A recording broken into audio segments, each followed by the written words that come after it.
As previsões para 2022 indicavam que seria um ano de recuperação após o impacto das ondas da Covid em 2020 e 2021. Seria se não fosse a guerra. A invasão da Ucrânia pela Rússia trouxe o que muitos analistas chamam de tempestade perfeita. O conflito fez o preço de commodities como o petróleo disparar. A inflação no mundo inteiro aumentou. Os bancos centrais tiveram de elevar os juros, o que impactou negativamente a recuperação das economias. Para agravar os danos da pandemia da Covid, a guerra ampliou a desaceleração da atividade econômica global, que está entrando no que pode se tornar um período prolongado de baixo crescimento e alta inflação.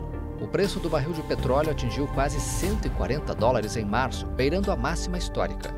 O presidente americano, Joe Biden, anunciou a proibição completa e imediata das importações de petróleo, gás natural e carvão da Rússia, como sanção pela invasão à Ucrânia.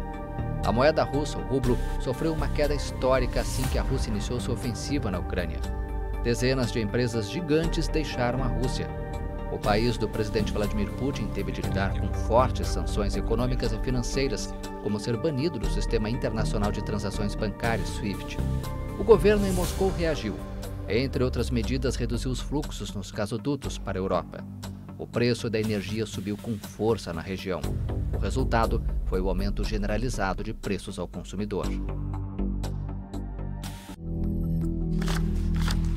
Para conter a inflação, a Europa aumentou os juros pela primeira vez em uma década. Nos Estados Unidos não foi diferente. O Banco Central americano elevou os juros. No meio do ano, chegou a promover o maior aumento das taxas desde 1994. O governo do presidente Joe Biden estabeleceu o combate à inflação, a maior em 4 décadas, como prioridade nacional. Se para os países ricos foi difícil, para economias emergentes a situação ficou delicada. Nos países pobres, a crise alimentar se agravou com a guerra. Rússia e Ucrânia produzem cerca de 30% da oferta mundial de trigo. O conflito desencadeado pela Rússia e as sanções de retaliação minaram o equilíbrio alimentar global. A fome ameaça países da África e da Ásia. Na América Latina, protestos nas ruas e estradas contra a alta dos preços dos combustíveis e alimentos. Na Argentina, a crise se agravou. A inflação superou os 80% e a pobreza atingiu 37% da população. O ministro da Economia, Martín Guzmán, renunciou. Sua substituta, Silvina Pataquis, durou um mês no cargo. O presidente da Câmara dos Deputados, Sérgio Massa, se tornou o novo superministro da Economia. No Brasil, o Banco Central elevou fortemente os juros. A alta dos combustíveis levou o Planalto a pressionar a Petrobras. A estatal petroleira teve 2 presidentes demitidos no ano. Para amenizar o impacto da alta dos combustíveis, o governo criou auxílios a caminhoneiros e taxistas afetados pela alta dos preços dos combustíveis. Além disso, aumentou o Auxílio Brasil em R$200. Acabou criticado pelas medidas em ano eleitoral. Na China, a política de Covid-0, que inclui confinamentos e quarentenas prolongadas, levou várias regiões a ficarem quase desertas. Em Xangai, houve revolta por causa do retorno ao confinamento. As medidas prejudicaram o desempenho da economia do gigante asiático. Em agosto, o governo teve que reduzir a taxa de juros para estimular a atividade econômica.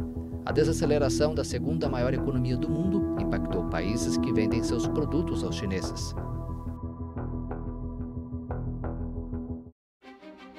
No mundo corporativo, um recorde. A gigante Apple, fundada por Steve Jobs em uma garagem, se tornou em janeiro a primeira empresa do mundo a ultrapassar $3 trilhões. Mas o que chamou a atenção mesmo foi o Twitter. A proposta de compra da rede social pelo bilionário Elon Musk mais pareceu uma novela. Teve drama, suspense e briga que foi parar na justiça. Os rumores da compra se confirmaram em abril. O homem mais rico do mundo fez um acordo de compra da empresa por $44 bilhões. Em julho, para surpresa de muitos, Musk desistiu da aquisição.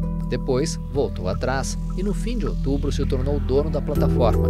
Musk demitiu metade dos 7.500 funcionários. Além disso, pediu aos empregados dedicação extrema ao trabalho. Houve rumores sobre pedidos de demissão em massa. Desde então, a rede social passa por sérias turbulências. Conseguirá a companhia sobreviver? Só o tempo dirá.